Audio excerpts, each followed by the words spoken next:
kings and queens? It's your girl Kayla DeReese. If you're new to my channel, welcome. If you're returning, what's good? Happy Wealth Wednesday, everybody. So today, guys, I just kind of want to have a conversation, and I do mean conversation, even though you guys are watching this after I've already recorded it. Please do not hesitate to give me some feedback in the comment section. But today I want to discuss some of the things that I wish I knew about finances and money as a child and a teenager growing up. Things I wish I knew about money growing up. But before we get into the video, please don't forget to like, comment, share, and subscribe. Tap the notification bell so that you don't miss any weekly uploads. Again, I post on every Monday, natural hair content, every Wednesday, all about finances, and every Friday, and it's all about lifestyle content, skincare, anything I pretty much want to put out on Friday. It's just Feel Good Fridays.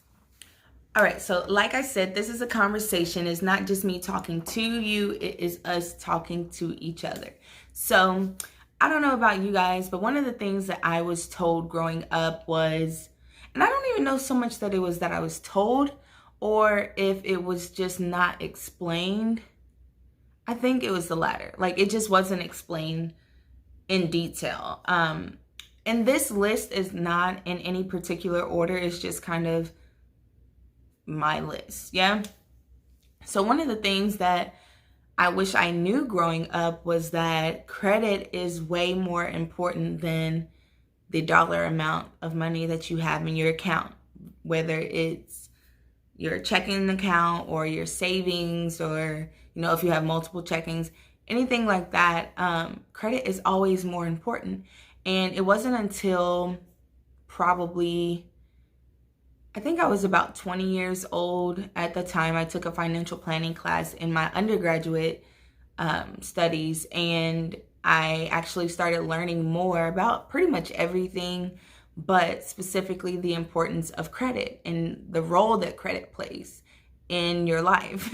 And it wasn't until then that I noticed that, like, dang, you need credit for everything. Like, you want to buy furniture, you need credit. You want to buy a car, you need credit. You want to rent a car, you need a credit card. Like, you have to have some sort of credit, even if it's bad credit, which you obviously don't want to have. But you have to have some sort of credit. And so for years, for my earlier years, mainly like in college and straight out of college, because around the age of 20, I actually started really focusing on building my credit and repairing my credit, which it wasn't so much so repairing, but just trying to establish credit, because the things that were on my credit report weren't anything that, it wasn't anything that would actually negatively affect me. It was things like student loans, which obviously, yes, that would negatively affect you. However, that's one of those long-term things that they already know will be on there for forever. But it wasn't until my early 20s when I actually started working towards my credit, like trying to pay things down, trying to pay things off just to build my credit, which kind of leads me into my second wish. Credit cards aren't bad. Like, I don't know why there was such a bad stigma on credit cards in my community. I don't necessarily know if it's just like the Black community, which it could be, but just growing up, we were told credit cards were a bad thing. You don't want a credit card, don't get a credit card. Whatever you do, do not get a credit card. And that was just so confusing for me personally. I can't speak for anybody else, because it's like, okay, if I need credit to get all of these things, or even to do anything, how do I establish credit? Like, how do I establish good credit? Because I have to have credit to start somewhere. It was just all so confusing, because in one area they're telling you, oh, you have to have credit. In another area, the one thing that could potentially help to get you, started with establishing your credit and a good credit score is the one thing they're telling you not to get. So it was very confusing. And turns out, after doing more research, taking some classes, it's like, credit cards are not bad. Credit cards are not bad. Credit cards are not bad. It's the way that you use them that can be potentially harmful. So that's key. How you use a credit card is what matters.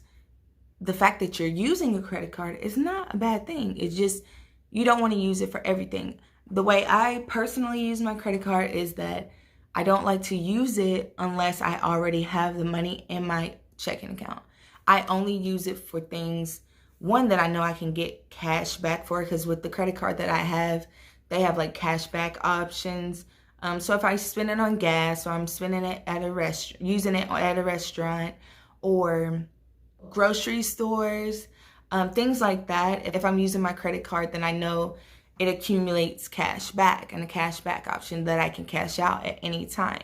So I prefer to use it for those things that are small, that I know I can pay my credit card balance down immediately if, you know, as soon as the bill comes, or even before. I like to try and stay ahead of it. So yeah, I'm not gonna keep rambling about credit cards, but basically it's not bad to have them. It's bad if you use them improperly. Is improperly a word? I don't know why that didn't sound right coming out. Comment below if improperly is a word, because I honestly cannot think right now. It's been a long few weeks. It's been a long day.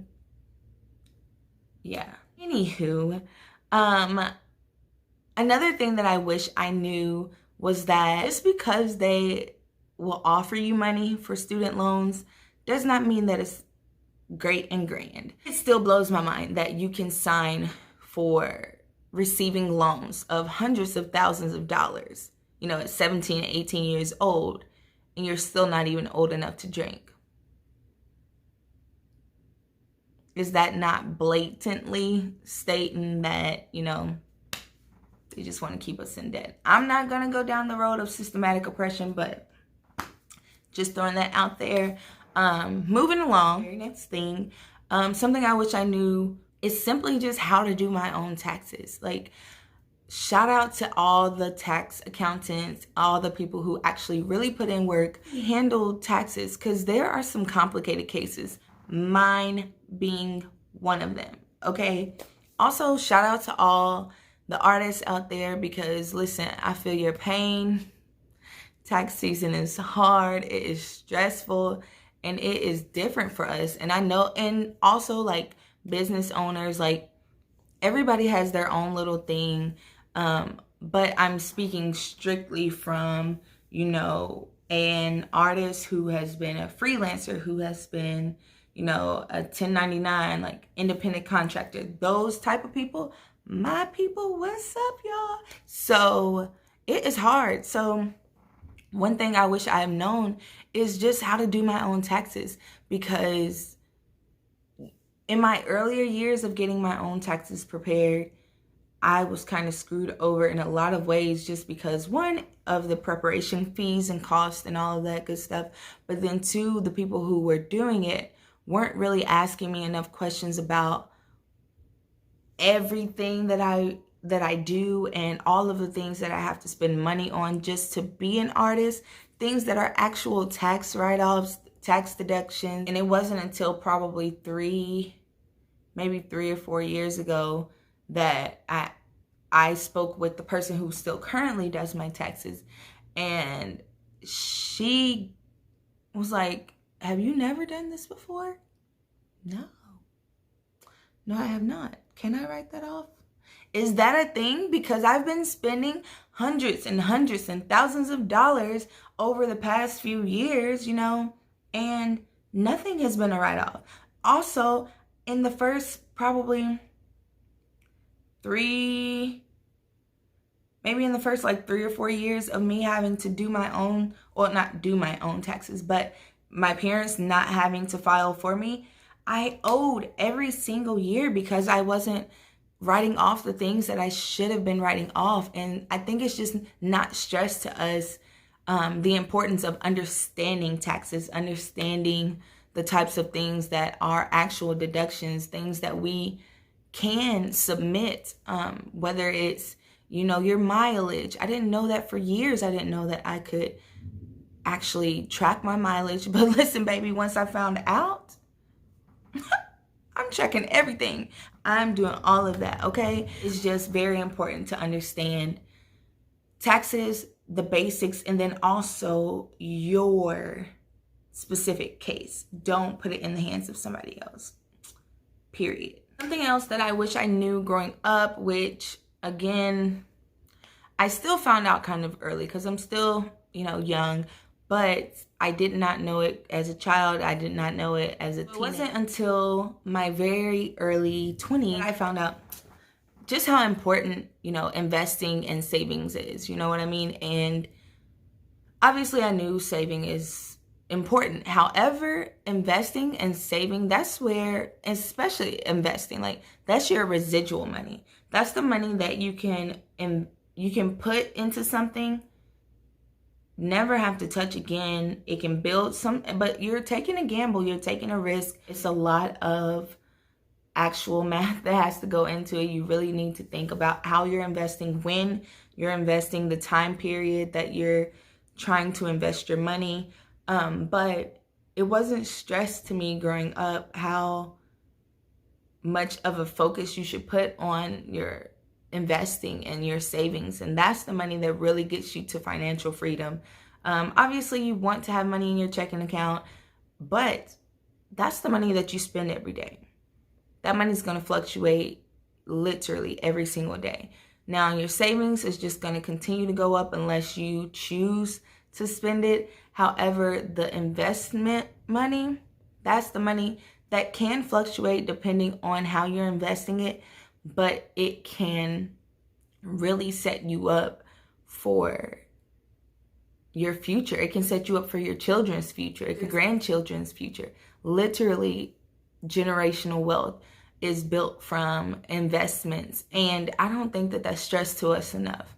Not in my community, and I don't think that it's stressed to us. Comment down below if any of the things that I talked about today are also things that you were not told, or told in detail at least, about growing up, and things that you wish you knew. Also, let me know in the comment section if there are things that I did not mention, but you also wish you knew growing up that could have helped to put you in a better financial position, helped to kind of set you up better so that we knew what type of financial moves to make. All right, guys, thank you so much for watching this video. Don't forget to like, comment, share, and subscribe, and I will see you back for the next Wealth Wednesday. Bye.